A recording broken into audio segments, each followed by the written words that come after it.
सातारा जिल्ह्यातील कोरेगावमध्ये आज शिवसेनेच्या जनसंपर्क कार्यालयाचे उद्घाटन होत आहे। या विषयावर कोरेगावचे शिवसेनेचे आमदार महेश शिंदे हे उपस्थित राहणार का, असा सवाल सातारा जिल्ह्याचे पालकमंत्री आणि शिवसेनेचे नेते शंभूराज देसाई यांना विचारला असता हा पक्षाचा कार्यक्रम आहे, याबाबत महेश शिंदेंना आमंत्रण दिलं असल्याचं स्पष्टीकरण शंभूराज देसाई यांनी दिलं आहे। दरम्यान सातारा जिल्हा परिषद अध्यक्ष निवडीनंतर आमदार महेश शिंदे आणि जिल्ह्यातील शिवसैनिक यांच्यामध्ये दुफळी निर्माण झाल्याचे चित्र बघायला मिळाले। उपमुख्यमंत्री एकनाथ शिंदे हे सातारा दरबारावर असताना महेश शिंदे यांनी त्यांच्या दौऱ्याकडे पाठ फिरवली होती। त्यातच आज कोरेगावमध्ये शिवसेनेचे जनसंपर्क कार्यालयाचे उद्घाटन होत असल्यामुळे महेश शिंदे उपस्थित राहणार का याकडे आता सर्वांचे लक्ष लागलं आहे। दरम्यान सातारा शहरातील एक दिवसाआड होणाऱ्या पाणीपुरवठ्याबाबत पालकमंत्री यांना विचारले असता सातारा शहरामध्ये पाणी टंचाईबाबत कोणतीही माहिती माझ्यापर्यंत आली नाही। मात्र सातारा शहरातील पाणीपुरवठ्याबाबत कोणतीही मदत लागल्यास पालकमंत्री म्हणून निश्चित करू, अशी ग्वाही पालकमंत्री शंभूराज देसाई यांनी पत्रकार परिषदेमध्ये दिली आहे। चालते आज एक नाही आज तुमचा कोरेगावचा दौरा आहे। एक मी आहे नाही आज कोरेगाव सहभागी व्हा ना, स्वागत आहे। नाही आमचं आम्ही होऊ, पण कोरेगावचे आमदार होणार आहेत कसं दौऱ्यात सहभागी व्हा। कोरेगावच्या आमदारांना निमंत्रण आहे का? कारण शेवटी पक्षाचा कार्यक्रम आहे। बरोबर, कोरेगावचे आमदार पक्षाचे आमदार आहेत, धनुष्यबाणाच्या चिन्हावर निवडून आलेले आमदार आहेत आणि जनसंपर्क कार्यालयाचं उद्घाटन करताना एका बाजूला शिवसेना प्रमुखांचा फोटो, दुसऱ्या बाजूला धनुष्यबाणाचा फोटो आहे।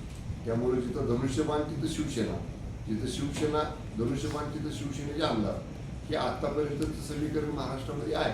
त्यामुळे अपेक्षित आहे ते सुद्धा येतील का। नाराजी दूर झाली का त्यांची?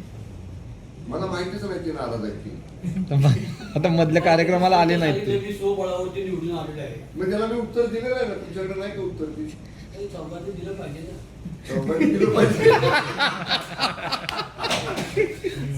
मी उत्तर दिलेलं आहे, ते धनुष्यबाणाच्या चिन्हावर निवडून आलेले आहेत। त्यामुळे त्यांना निवडून आणताना शिवसैनिकांनी त्यांच्यासाठी मतदान केलेलं आहे।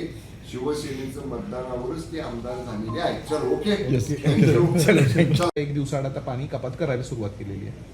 हा विषय नगराध्यक्ष असतील नगरपालिकेचे किंवा कुणी असतील त्यांनी काय माझ्यापुढं अजून तरी मांडलेलं नाही।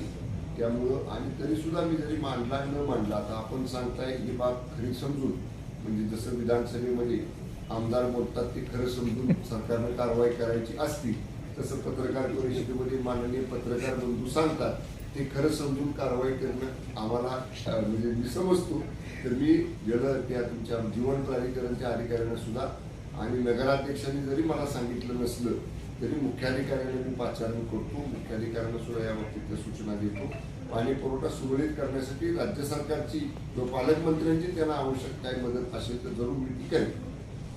आपल्या तालुक्यातील जिल्ह्यातील बातम्या सर्वप्रथम पाहण्यासाठी आजच सातारा न्यूजला YouTube चॅनलवर सबस्क्राईब करा, लाईक करा, शेअर करा आणि बेल आयकॉन प्रेस करायला विसरू नका।